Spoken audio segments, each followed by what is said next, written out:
오늘의 주요 뉴스입니다. 코로나19 3차 대유행의 기세가 꺾이지 않으면서 거리두기 3단계 격상을 요구하는 목소리가 커지고 있습니다. 하지만 정세균 국무총리는 거리두기 3단계 격상은 최후의 보루라며 신중한 검토가 필요하다고 밝혔습니다. 숨어있는 감염자를 찾기 위한 수도권의 임시선별진료소 150곳이 본격적인 운영에 들어갔습니다. 서울의 모든 초등학교와 유치원은 모두 원격 수업으로 전환됩니다. 코로나19 전 세계 누적 사망자가 160만 명을 넘어섰습니다. 국가별로는 미국이 30여만 명으로 가장 많았습니다. 미국 백신 개발 책임자는 내년 3월까지 미국인 1억 명에게 면역력이 생기길 희망한다고 밝혔습니다. 지구온난화 등의 영향으로 지난 30년 동안 우리나라 해수면이 해마다 3.12mm씩 높아진 것으로 파악됐습니다. 해역별 평균 해수면 상승은 제주 부근이 연 4.2mm로 가장 높았습니다. 반려견에게 무심코 초콜릿이나 우유 제품을 줬다가 반려견이 위장장애를 겪는 경우가 많습니다. 반려동물에게 반드시 피해야 할 음식과 응급처치 요령은 무엇인지 슬기로운 펫생활에서 알려드립니다.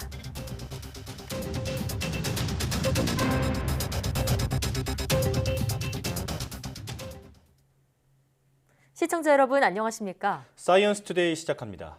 정세균 국무총리가 사회적 거리두기 3단계 격상은 우리가 선택할 수 있는 최후의 보루이고 효과에 대한 확신과 사회적 공감대가 있어야 한다며 신중한 검토가 필요하다고 밝혔습니다.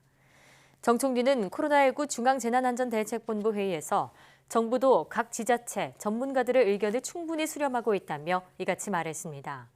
정 총리는 또 지금처럼 비상한 상황에서는 속도전이 핵심이라고 강조하고 정부는 향후 20일 동안 최악의 상황을 가정해 충분한 병상과 생활치료센터를 확보하겠다고 말했습니다. 아울러 최근 많은 사례에서 한두 사람의 방심과 무책임한 행동이 지역사회에 엄청난 피해를 준 것이 확인됐다며 모두의 안전을 위협하는 행위는 무관용 원칙에 따라 법에서 정한 책임을 묻겠다고 경고했습니다. 그럼 정 총리의 중앙재난안전대책본부 회의 모두 발언 내용 직접 들어보시죠.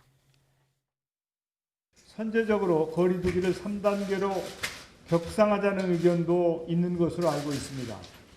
정부도 각 부처 및 지자체, 전문가들의 의견을 충분히 수렴하고 있습니다. 필요하다고 판단하면 과감한 결정도 주저하지 않겠습니다만 3단계는 우리가 선택할 수 있는 최후의 보루이며 그 효과에 대한 확신과 사회적 공감대가 있어야 하기 때문에 신중한 검토가 필요합니다. 우선은 지금 시행하고 있는 강화된 방역 수칙을 온 국민이 실천하는 것이 무엇보다 중요합니다. 국민들의 적극적인 참여 방역을 재차 강조드립니다.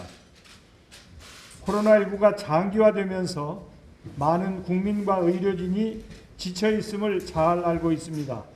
그렇지만 확실한 백신과 치료제가 나오기까지 얼마 남지 않은 상황에서 마지막 고비를 넘지 못해 주저앉을 수는 없습니다.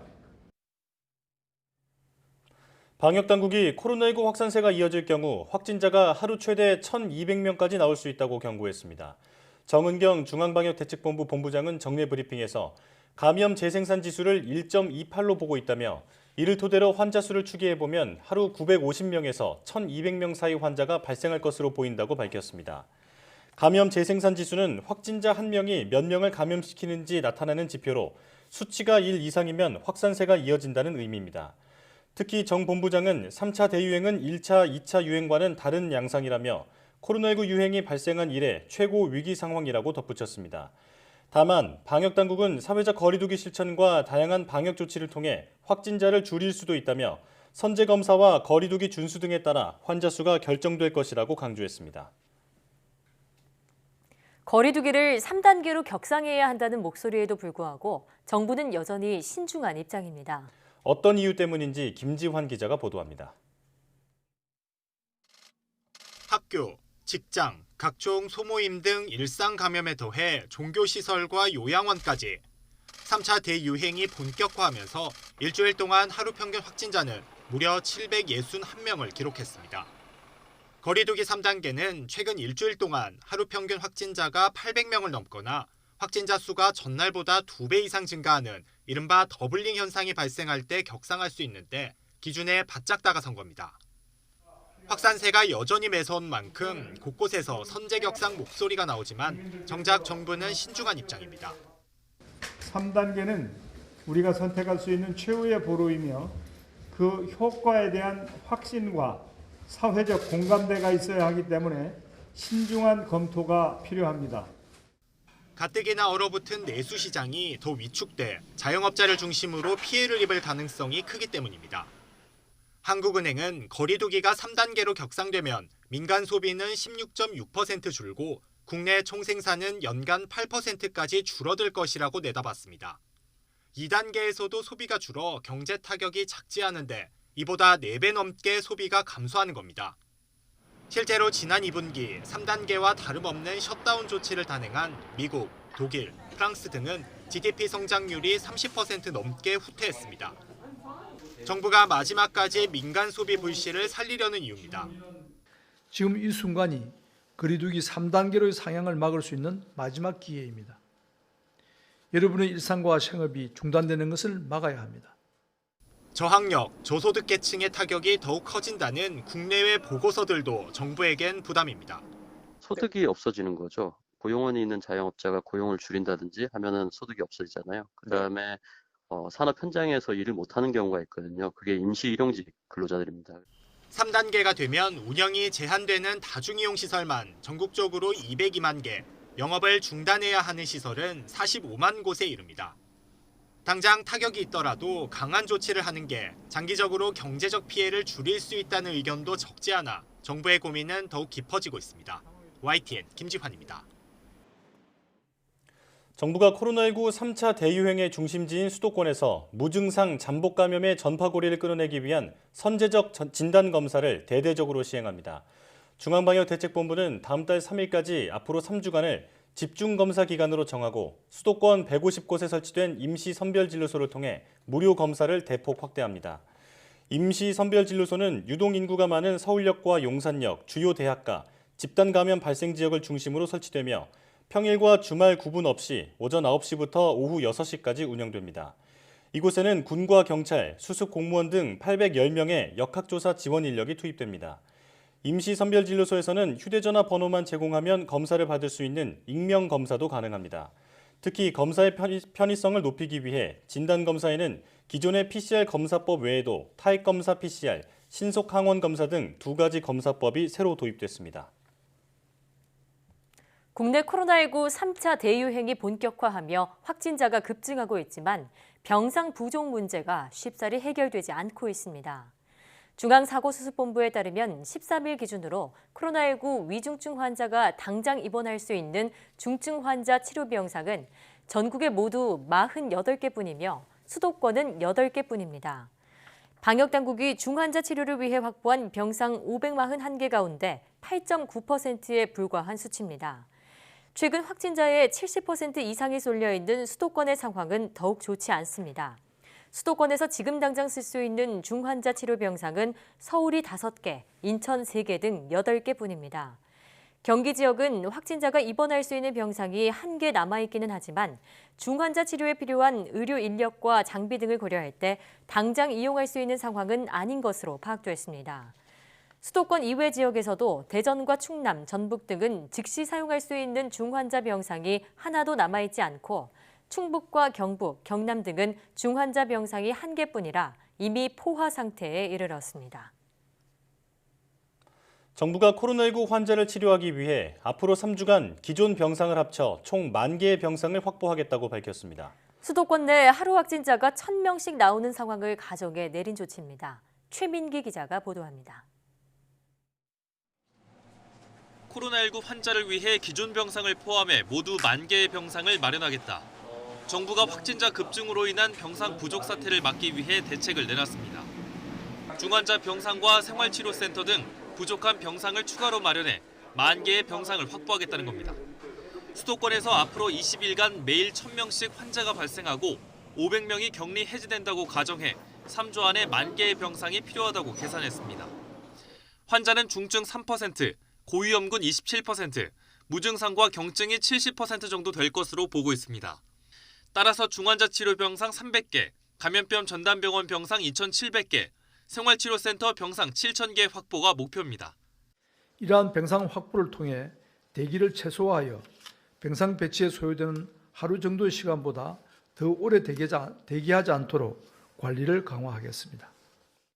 우선 중환자 전담병상의 경우 현재 13개가 남아있는데 287개 병상을 추가 확보하기로 했습니다. 감염병 전담병원은 440개 병상이 사용 가능한데 앞으로 2,260개를 추가할 계획입니다. 현재 2,095개 병상이 남아있는 생활치료센터는 4,905개가 더 마련됩니다. 정부는 병상이 늘어난 만큼 의료 인력을 충원하고 재정 지원도 확대, 병상 활용을 효율적으로 가져간다는 방침입니다. YTN 최민기입니다. 정부가 총 10,000개의 병상을 확보하겠다고 했지만 당장 입원할 수 있는 중증 환자 치료 병상은 전국적으로 채 50개도 남아있지 않습니다. 확진자들은 중증도에 따라 각각 다른 병상에 머물게 되는데 어떤 차이가 있는지 짚어봤습니다. 한동호 기자입니다. 코로나19 병상은 생활치료센터와 감염병 전담병원, 중증 환자 치료 병상으로 나뉩니다. 환자 상태에 따라 치료 병상이 달라집니다. 생활치료센터는 무증상이나 경증 환자, 감염병 전담병원은 중증까지는 아니지만 산소 치료가 필요한 중등증 환자가 머무르고 중증 환자 치료 병상은 말 그대로 중증 환자가 치료를 받습니다. 13일 기준 전국 보유 병상은 11,300여 개, 생활치료센터가 5,900여 개로 가장 많고 감염병 전담병원은 5,000여 개, 중증 환자 치료 병상이 300여 개입니다. 코로나19의 급격한 확산으로 이 가운데 3분의 2가량이 이미 사용 중인 상황입니다. 이제 남은 병상은 4,300여 개, 하루에 1,000명씩 환자가 쏟아지면 감당할 수 없는 수준입니다. 방역당국이 가용 병상을 10,000개까지 늘리겠다고 발표한 이유입니다. 생활치료센터의 경우 호텔과 교회 수양관, 기업 인재개발원과 공무원 연수원까지 모두 동원해 7,000병상을 확보하겠다는 계획입니다. 감염병 전담병원은 우선 경찰병원과 중앙보훈병원 등 공공영역 의료자원을 동원하고 이후 민간병원까지 넓혀 2,700병상을 확보할 예정입니다. 중증 환자 치료병상의 경우 국립중앙의료원 등을 코로나19 전담병원으로 새로 지정하는 등 300병상을 확보해 총력 대응하겠다는 방침입니다. YTN 한동우입니다. 코로나19 확산세로 병상 부족 문제가 현실화하면서 정부가 민간 병원에 병상과 인력을 동원해야 한다고 시민단체들이 거듭 주장했습니다. 참여연대와 건강권 실현을 위한 보건의료단체 연합 등은 서울 종로구 참여연대에서 기자회견을 열고 이같이 촉구했습니다. 이들은 올해 초부터 병상 부족에 대비해야 한다고 경고했음에도 정부가 제대로 된 병상 동원 계획을 내놓지 않았다고 지적했습니다.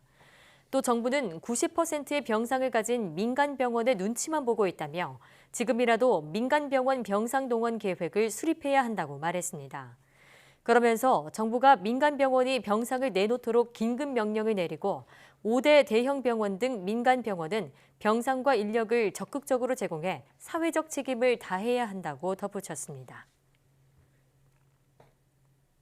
주한미군사령부는 최근 입국한 주한미군 장병 14명과 가족 2명 등 16명이 코로나19 확진 판정을 받았다고 밝혔습니다. 확진자들은 지난달 28일부터 지난 11일 사이 인천국제공항과 오산 공군기지를 통해 한국에 도착한 것으로 전해졌습니다.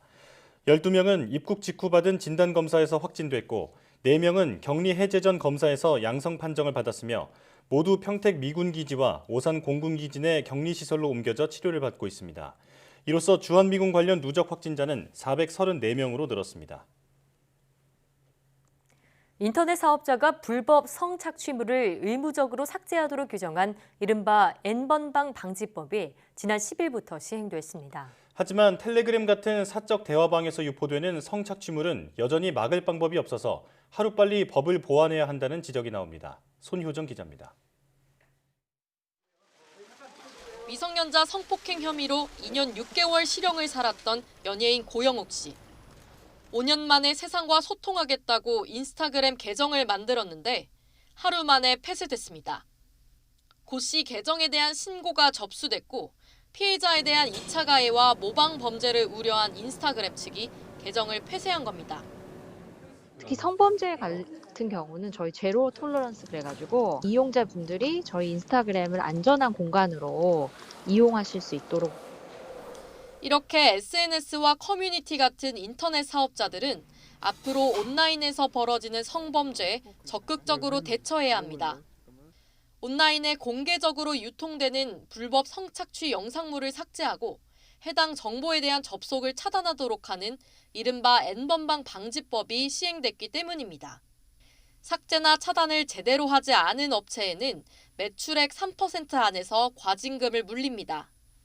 하지만 디지털 성범죄를 막기엔 역부족이라는 목소리가 나옵니다.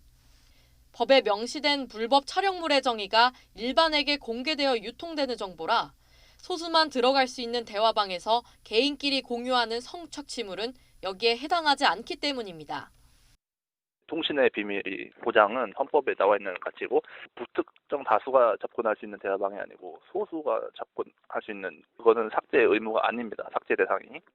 실제로 N번방 사건의 온상이었던 텔레그램에선 대화방을 새로 파서 경찰 수사망을 피하는 모습이 여전합니다. 법 시행 이후에도 제2, 제3의 N번방이 생겨나고 있는 겁니다. 방을 파도 계속 거기다 올리고 또 올리고 또 올리고 하는데 디지털 성범죄 특성상 같은 파일을 누가 갖고 있으면 계속 묶어내고 재생산되잖아요. 전문가들은 이를 막으려면 인터넷 플랫폼 맞춤형 규제가 필요하다고 지적합니다. 텔레그램, 웹하드, 온라인 커뮤니티 등 인터넷 사이트마다 다른 특성에 맞춰 대책을 세분화해야 한다는 설명입니다. 법률이 만들어질 때 굉장히 빨리 만들어졌거든요. 아주 다양한 형태가 있는데 서비스 사업자들에게 맞춘 그런 이제 좀 실효성 있는 법률이 꼼꼼히 검토되지 못하고 불법 성착취 유통에 분노한 여론에 힘입어 만들어진 이른바 N번방 방지법. 그만큼 빠른 입법이 되긴 했지만 사각지대가 남아있는 겁니다. 빈틈을 악용한 범죄가 활개치지 않도록 하루빨리 추가로 법을 손볼 필요가 있습니다. YTN 손효정입니다. 지난해 의사와 방사선사 등 진단용 방사선 장치를 이용하는 의료 종사자의 연간 평균 피폭설량이 연간 한도 기준의 100분의 1 이하였으나 해외 주요 국가보다는 높은 수준이었습니다. 질병관리청의 2019년 의료 방사선 관계 종사자 피폭설량 통계 연보에 따르면 지난해 의료기관의 진단 방사선 분야에서 근무하는 관계 종사자의 연간 평균 방사선 피폭설량은 0.45mS였습니다. 2018년 평균과 같았으며 연간 선량 한도의 100분의 1 이하 수준이었습니다. 그러나 해외 주요 국가와 비교하면 피폭량이 여전히 높은 수준이라고 질병청은 지적했습니다. 국외 의료방사선 분야 종사자의 연간 평균 방사선 피폭설량을 보면 일본은 0.3, 캐나다 0.06, 독일 0.05mS 등으로 국내보다 훨씬 낮은 편입니다. 지난 30년 동안 우리나라 해수면이 해마다 3.12mm씩 높아진 것으로 파악됐습니다. 해양수산부 국립해양조사원은 21개 조위관측소에서 파악한 1990년부터 2019년까지의 자료를 분석한 결과 이같이 확인됐다고 밝혔습니다. 해역별 평균 해수면 상승은 제주 부근이 연 4.2mm로 가장 높았습니다. 최근 10년 동안 평균 해수면 상승은 연 3.68mm로 30년 평균치보다 1.18배 빨랐습니다.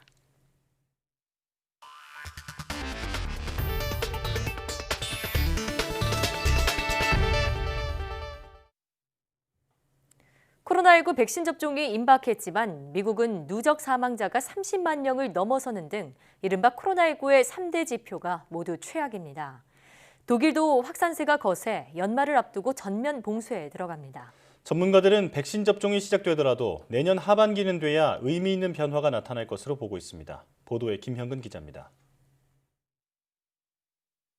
미국은 현재 하루 신규 확진자와 사망자, 입원 환자 수 등 3대 지표가 모두 최악입니다. 신규 확진자는 최근 들어 나흘 만에 100만 명이 늘었습니다. 첫 100만 명이 되는데 98일 걸린 것과 비교하면 24배 이상 속도가 빨라진 겁니다. 하루 사망자도 3,000명 안팎으로 쏟아져 나오며 어느새 30만 명을 넘어섰습니다. 하루 입원 환자 수도 10만 명을 웃돌고 있습니다. Should this be followed by another surge related to the winter holiday? the numbers of hospitalizations and patients in the ICU could become catastrophic. 독일도 확산세가 거셉니다. 하루 신규 확진자가 2만 명을 웃돌고 있습니다. 독일 정부는 기존 술집 식당 외에 상점과 학교까지 봉쇄하는 초강경 카드를 꺼내들었습니다. Ich hätte mir auch gewünscht, dass die leichteren Maßnahmen eine bessere Wirkung entfaltet hätten. Wir haben ja hier gesessen und haben gesagt, wir brauchen 70% oder 75% Kontaktreduzierung. Wir hatten in den besten Fällen nur 40% erreicht. 이처럼 지구촌 곳곳에서 코로나19 확산세가 계속되면서 전 세계 누적 확진자 수는 7,300만 명을 눈앞에 두고 있습니다. 여러 규제책에도 확산세가 수그러들지 않으면서 백신 접종에 대한 간절함과 기대가 더욱 커지고 있습니다. 하지만 백신 공급 물량에 한계가 있는 데다 백신 접종으로 집단 면역 효과를 보는데도 상당 기간이 필요합니다. 전문가들은 내년 하반기는 돼야 백신 접종으로 인한 의미 있는 변화가 나타날 것으로 보고 있습니다.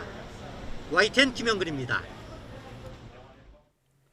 코로나19 사태 이후 미국에서 당뇨병과 고혈압 등으로 인한 사망자 수도 급증한 것으로 확인됐습니다. 뉴욕타임스는 미 질병통제예방센터 자료를 분석한 결과 지난 3월 15일부터 11월 21일까지 미국의 당뇨병 사망자 수가 예년 같은 기간보다 15% 늘었다고 보도했습니다. 또 알츠하이머와 치매 환자의 사망도 12% 증가했고 고혈압으로 인한 사망자는 11%, 폐렴으로 인한 사망자도 11% 늘었다고 전했습니다. 뉴욕타임스는 기저질환이 있을 경우 코로나19가 더욱더 치명적으로 작용하기 때문에 당뇨병과 고혈압 환자의 사망이 급증했을 것으로 추정했습니다.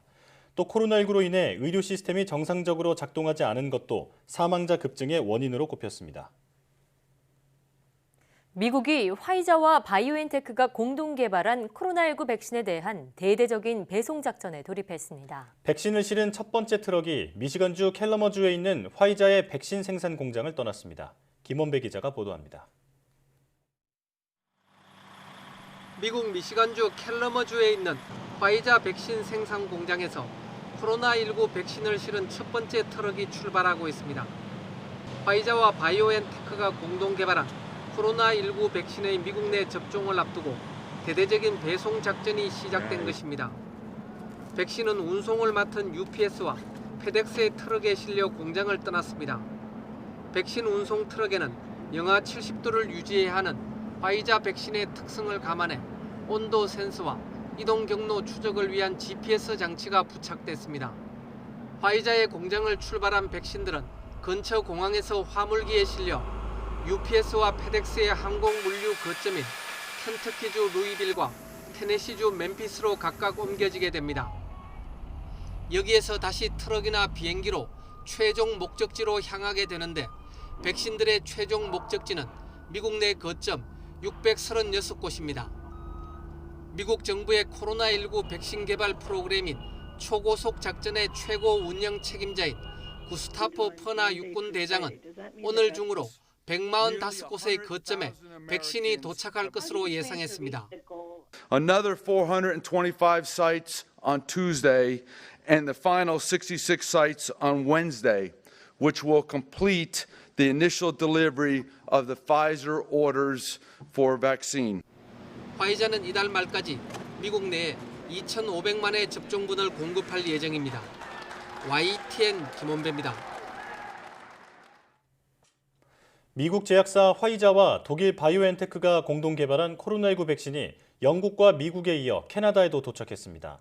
주스탱 트리도 캐나다 총리는 현지 시각 13일 자신의 트위터를 통해 지난 11일 생산지인 벨기에를 출발한 백신 1차분이 자국에 도착했다고 밝혔습니다. 3만 회 투여분의 1차 공급 물량은 전국 14곳으로 배포돼 보건의료 종사자와 고령층부터 우선 접종받게 됩니다.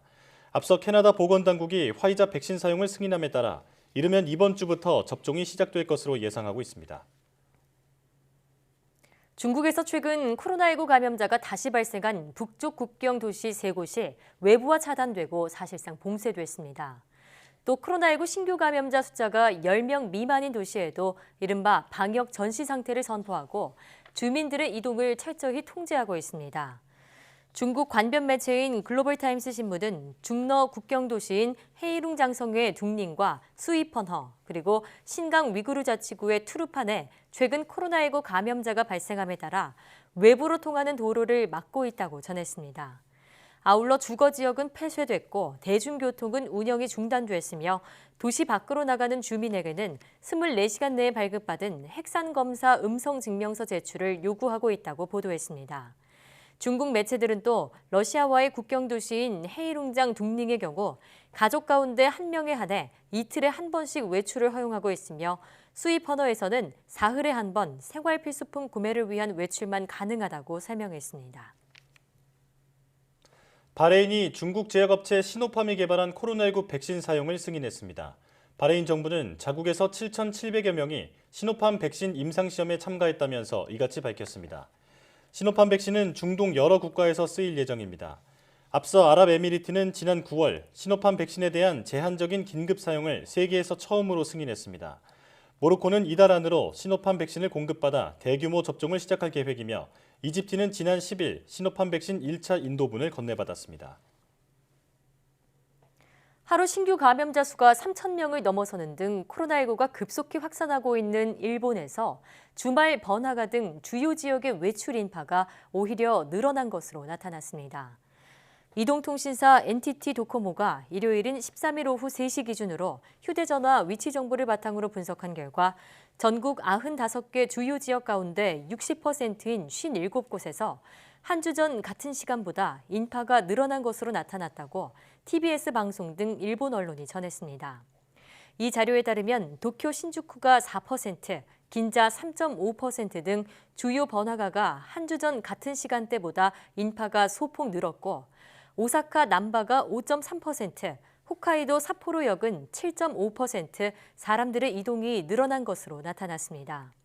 이런 현상은 코로나19 사태가 장기화하는 가운데 이동 제한 등을 시행하지 않는 일본 정부의 미온적인 정책이 영향을 미친 것으로 풀이됩니다.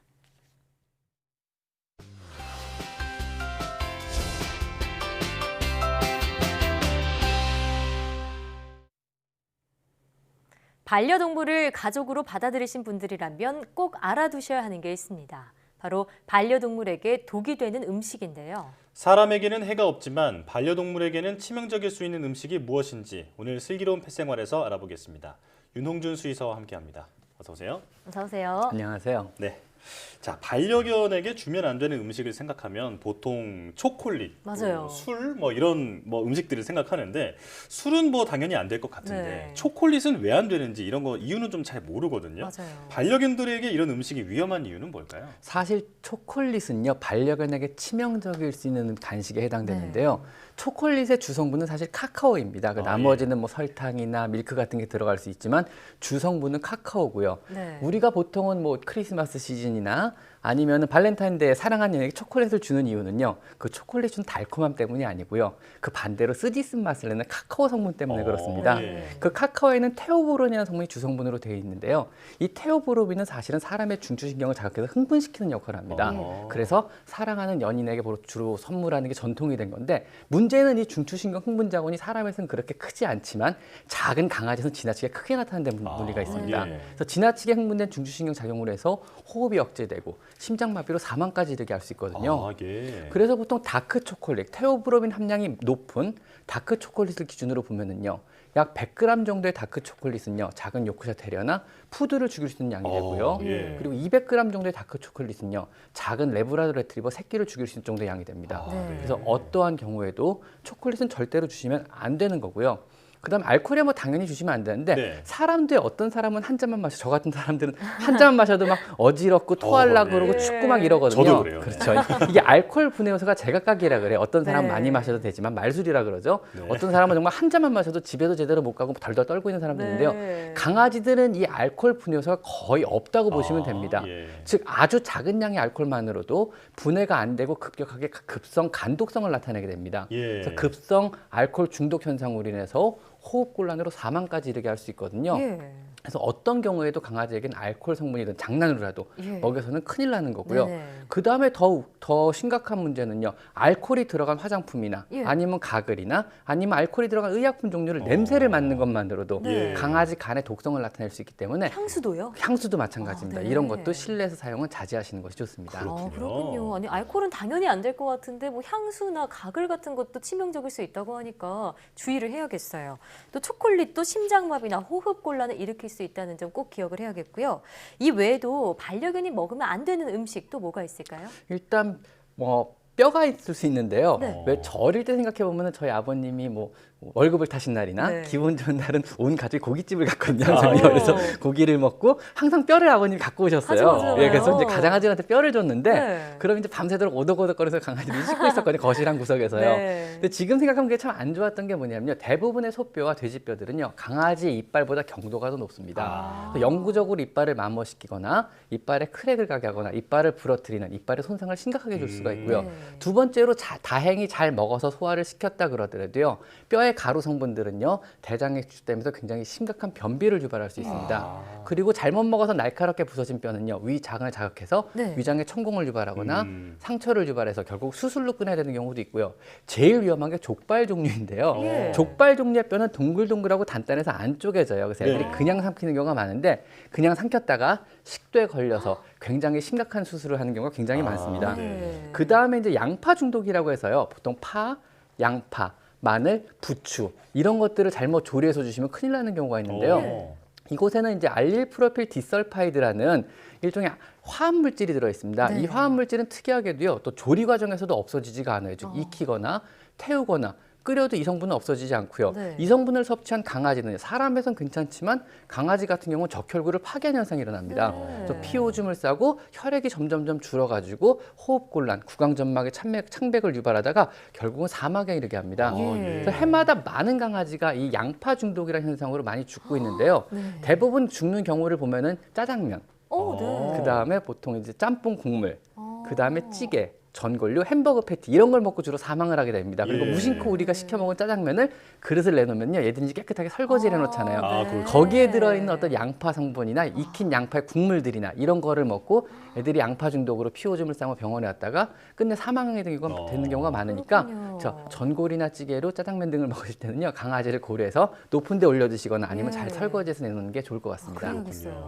파와 양파 종류, 그 직접 먹는 것도 위험하지만 그걸로 그 맛을 낸 음식을 먹는 것조차 위험하다. 네, 즙을 내거나 끓여도 네. 전혀 파괴가 되지 않습니다. 네, 또 가열해도 또 이제 반려견에게는 여전히 위험하다 이렇게 말씀을 해주셨으니까 네. 좀 조심해야겠다 생각이 드는데요. 네. 자, 그리고 또 이제 이런 음식은 괜찮겠지 뭐 생각해서 무심코 주게 되는 그런 음식도 있을 것 같은데 어떤 게 있을까요? 우유나 포도가 그러한데요. 네. 이제 우유 같은 경우는 우유 안에 유당이라는 성분이 들어있습니다. 아, 네. 락토즈라는 유당이라는 성분이 들어있는데 유당 불내성이라 그래서 유당을 스스로 소화를 못 시키는 사람이나 동물이 있습니다. 네. 대부분의 강아지, 고양이는 유당 불내성이 있기 때문에 우유 성분을 주시면 안 되고요. 사람도 일부 사람, 저 같은 경우도 우유 한 잔을 먹거나 우유가 들어간 라떼 같은 커피를 마시면 하루 종일 속이 안 좋거든요. 네네. 이게 이제 유당이라는 성분에 대한 어떤 소화력이 떨어져서 나타나는 현상이거든요. 네. 그래서 강아지나 고양이들 우유를 주면요, 소화불량으로 복통을 유발하거나 구토나 설사를 유발할 수 있기 때문에 절대로 예. 주시면 안 되고요. 예. 포도가 특히 위험한데요. 포도요? 예, 네. 아무렇지 않은 것처럼 포도를 줬다가 시콩팥, 신장이 완전히 망가져가지고 사망한 일이 빈번하게 해마다 일어납니다. 네. 이 포도는 원인은 알 수 없지만 강아지나 고양이의 신장을 망가뜨리는 걸로 알려져 있습니다. 네. 단지 2알만 먹은 강아지가 신부전으로 사망한 적도 있거든요. 그래서 포도즙이 들어가거나 특히 여름에 포도를 먹고 있는데 포도씨나 포도 껍질을 옆에 뱉어놓으면 강아지가 열심히 먹고 있습니다. 그런 경우 사망할 수 있거든요. 그리고 건포도조차도 함부로 주셨다가는요, 신부전으로 사망할 수 있으니까 절대로 포도를 주시면 안 될 것 같습니다. 네. 자, 유제품뿐만 아니라 포도까지 조심해야 한다 네. 이렇게 말씀을 해주셨고요. 또 그리고 그 껌 중에 어떤 그 화한 느낌이 나는 자일리톨 껌 같은 것도 위험하다면서요? 예전에 광고 때문에 알게 된, 한국 사람들이 광고로 알게 됐죠. 뭐 네. 북유럽 사람들은 자기 전에 자일리톨 껌을 심어서 네. 뭐 이빨의 건강을 뭐 지킵니다. 휘바 휘바 뭐 이런 것 때문에 이런 것 때문에 유명해졌는데요. 문제는 그래서 강아지의 어떤 치석이나 구취 제거를 목적으로 자일리톨검을 주시는 경우가 있는데 네. 일단은 구취 제거나 치석 제거의 목적으로 전혀 효과도 없을 뿐만 아니고 오히려 굉장히 위험합니다. 네. 특이하게 자일리톨은요. 적은 양에서는 강아지에게 굉장히 심각한 저혈당을 유발하고요. 조금 많이 먹이면은요. 간독성이 있기 때문에 사망을 할 수가 있습니다. 그래서 킬로그램당 약 0.1g 정도의 자일리톨은 강아지에게 심각한 저혈당을 유발할 수 있고요. 0.5g에서 20g 정도의 자일리톨은요. 웬만한 강아지의 간독성으로 사망에 이르게 할 수 있으니까 어떤 경우에도 자일리톨이 들어간 음식을 주시면 안 되고요. 또 무서운 게 뭐냐면요. 자일리톨 같은 경우는 생체 내에서 흡수가 굉장히 빠른 물질에 들어가요. 그래서 먹으면은 20분에 30분 내에 모든 흡수가 끝나서 혈중 레벨이 거의 최고치에 오르게 됩니다. 즉 자일리톨 먹은 걸 발견하고 병원으로 들고 뛰어도 이미 늦는 경우가 많습니다. 조치를 취할 수 없는 경우가 많기 때문에 어떤 경우에도 절대로 안 주시는 것이 좋습니다. 네, 그 사람에게 좋은 음식도 반려견에게 무조건 좋을 거다라고 생각하면 안 되겠는데요. 자, 또 반려견들이 그러면 이런 음식들을 먹고 잘못 먹게 되면 어떤 증상이 나타나는지 궁금하고요. 이럴 때는 어떻게 대처해야 될까요? 뭐 일단 사실은 내가 어떤 음식을 준 적이 없는데 어디선가 쩝쩝쩝 소리가 나면 대부분 애견인들은 한 번쯤 겪어봤을 거예요. 갑자기 뛰어가서 강아지 입부터 확인하고 입안에 손가락부터 집어넣는 경우 한두 번씩 있으셨을 텐데요. 일단 강아지는 뭘 잘 주워 먹어요. 뭐 어디서 구석에서요. 근데 만약에 먹어서 안 되는 것을 먹었을 때 대표적으로 나타나는 증상은 구토입니다. 그래서 다행히 먹어서 안 되는 것을 먹어서 토해내면 다행인데 만약에 토해내지 못하고 거품만 계속 뱉는다거나 침만 흘린다거나 위액만 계속 나온다. 그러면 일단 병원으로 무조건 데리고 가시는 게 좋고요. 집에서 섣부르게 구토를 유발하거나 소금물을 먹이거나 아니면 시중에 잘 알려진 이제 뭐 과산화수술 같은 거를 먹일 경우에는요. 일단 구강하고 식도 점막이 화학적으로 심각한 화상을 입게 되고요. 그다음 구토 과정에서 오연성 폐렴 이걸 다시 들이켜서 폐가 손상되는 오연성 폐렴을 유발해서 2차적으로 더 위험해질 수 있으니까 일단 무조건 최대한 빠른 시간 내에 병원으로 데리고 가시는 게 좋을 것 같습니다. 네. 자, 토하면 다행이지만 그렇지 못할 경우에도 민간요법처럼 이제 뭐 자의적으로 이렇게 치료하지 말고 병원에 데려가라. 네, 이렇게 말씀해 주셨고요. 자, 이제 이어서 반려묘, 고양이에 대한 얘기도 해볼까 하는데 고양이한테는 어떤 그 위험한 식물이 있다면서요? 일단은 실내에서요. 일단 실내에서 우리가 키우는 식물들 중에요. 고양이가 먹었을 때 중독을 유발하거나 아니면 고양이한테 해가 되는 식물의 종류는 무려 700종이 넘는다 그럽니다. 그래서 사실상 고양이랑 식물은 궁합이 굉장히 안 좋은 생물군에 들어가는데요. 특히 이제 백합 계열의 식물들이 고양이한테 굉장히 위험한 걸로 알려져 있습니다. 백합국 같은 경우는 고양이가 냄새 맡는 것만으로도 콩팥을 완전히 망가뜨릴 수 있고요. 먹었을 경우 호흡곤란과 간독성으로 인해 사망까지 이르게 할 수 있는 위험한 식물에 들어갑니다. 그래서 밖에서 혹시 꽃다발로 백합이 들어간 걸 받으시거나 아니면 실내를 어떤 뭐 테이블 위를 어떤 백합꽃으로 장식한 일은 절대로 없으셔야만 하고요. 뭐 그거 이외에도 요즘에 이제 12월이고 크리스마스 시즌이니까 실내를 장식할 때 쓰는 포인세티아도 역시 고양이한테 위험할 수 있고요. 은방울꽃, 나팔꽃도 고양이에게 굉장히 위험한 해로운 식물에 들어갑니다. 이런 것들도 역시 고양이가 있는 집에서는 안 키우시는 게 좋고요. 아이비나 알로에, 그다음에 잎이 크고 넓은 왜 실내 공기 정화용으로 많이 키우죠. 몬스테라스. 이런 것들도 고양이가 씹었을 때 구강 내 심각한 화학적 화상을 입히거나 위장 장애를 유발할 수 있으니까 역시 안 키우시는 게 좋습니다. 사실 우리 실내라는 환경은요. 고양이와 식물이 같이 살아가기 너무 좋은 환경이니까 둘 중에 하나만 선택해서 키우시는 게 안전할 것 같고요. 한 가지 실수할 수 있는 것 중에 하나가요. 이런 식물을 사용한 천연 추출물 제품 요즘 한참 많이들 사용하시더라고요. 자연 제품이고 고가 제품들에서 많이 쓰시는데 이런 천연 추출물이 들어간 뭐 예를 들면 샴푸, 향초, 아니면 뭐 디퓨저 이런 것들도 사용을 안 하시는 게 좋습니다. 역시 식물과 똑같은 적용을 하게 됩니다. 그렇군요. 정말 반려동물 건강하게 키우려면 공부도 참 많이 해야겠다는 생각이 들어요. 자, 마지막으로 반려동물 약 먹이는 꿀팁 짧게 알려주시죠. 일단은 반려동물 약 먹이는 사실은 쉽지 않은데요. 대부분 알약 형태를 먹이실 땐 입을 손으로 턱을 잡고 벌려주셔서 혀 뒤쪽, 목구멍 안쪽으로 알약을 깊숙이 집어넣어 주시는 이 방법이 가장 쉬운 방법인데 사실은 훈련이 안 된 강아지나 고양이 같은 경우 잘못하면 손을 심각하게 다칠 우려가 있으니까 이 믿을 수 있는 서로 신뢰가 형성된 경우에만 사용을 하시고요. 아니면 이제 병원에서 가루약 형태를 받으셔가지고요. 이 가루약을 빈 주사기, 바늘이 없는 빈 주사기에 물을 조금 넣고 막 섞어서 물약을 만드신 다음에 이 주사기로 입 옆을, 주둥이를 벌리셔서 송곳니와 어금니 사이 공간으로 천천히 밀어 넣어주시는 방법이 있고요. 마지막으로 땅콩버터나 딸기잼, 아니면 고양이가 좋아하는 추루나 아니면 투비캣, 투비독 이런 거에다가 잘 개세요. 그 끈적끈적한 상태로 가루약을 잘 개셔가지고 코에 붙이시거나 입천장에 붙이시거나 발에다 발라주시면 하루 종일 빨고 있거든요. 네네. 그래서 이렇게 먹이는 것도 한 방법이니까 고양이나 강아지한테 맞는 다양한 방법을 찾아서 먹여보시면은요 효과적으로 약을 잘 먹이는 방법을 찾으실 수 있을 것 같습니다. 네. 자, 오늘 정말 중요한 정보를 알게 됐는데요. 예. 뭐 반려견, 그런 반려묘, 우리의 반려동물과 오래오래 행복하게 살려면 방금 말씀해 주신 이런 내용 반드시 기억해야겠습니다. 네. 자, 지금까지 윤은중 수의사와 함께했습니다. 오늘 말씀 잘 들었습니다. 고맙습니다. 감사합니다.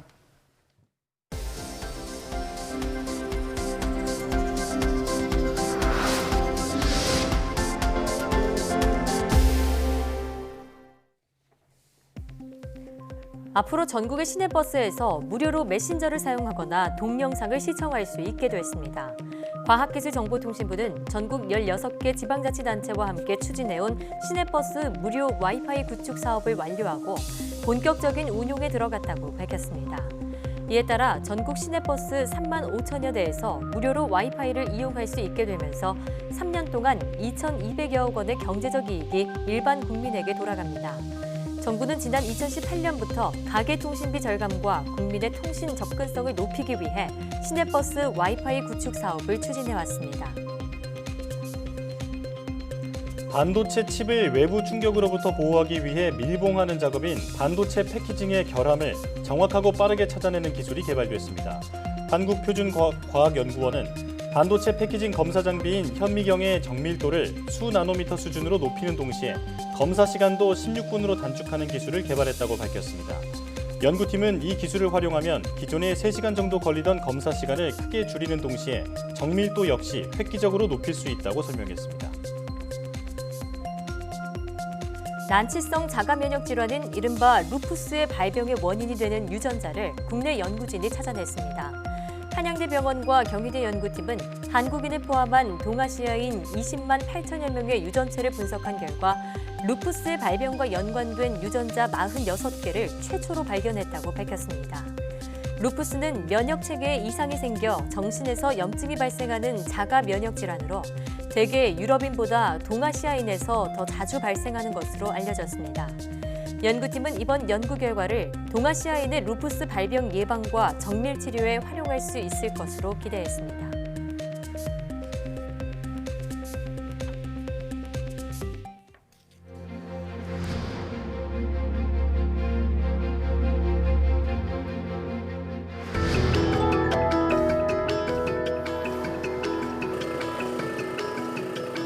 사람과 이 바다의 환경이 비슷하기 때문에 우리 몸에서 작동할 가능성이 굉장히 높다고 보실 수 있고요.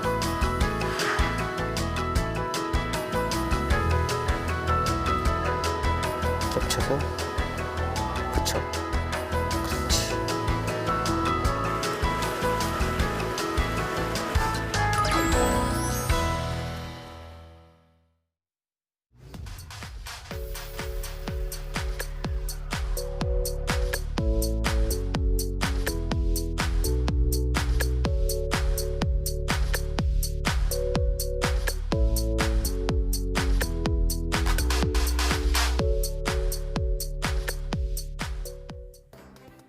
홍합은 거친 파도에도 끄떡없는 강한 접착력을 가지고 있는데요.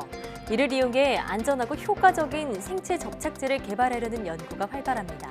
오늘 YTN 사이언스 휴먼 다큐 브라보 K 사이언티스트에서는 자연 속에서 우리에게 꼭 필요한 기술의 단서를 넣는 분자생명공학자 차형준 교수를 만나봅니다. 많은 시청 바랍니다.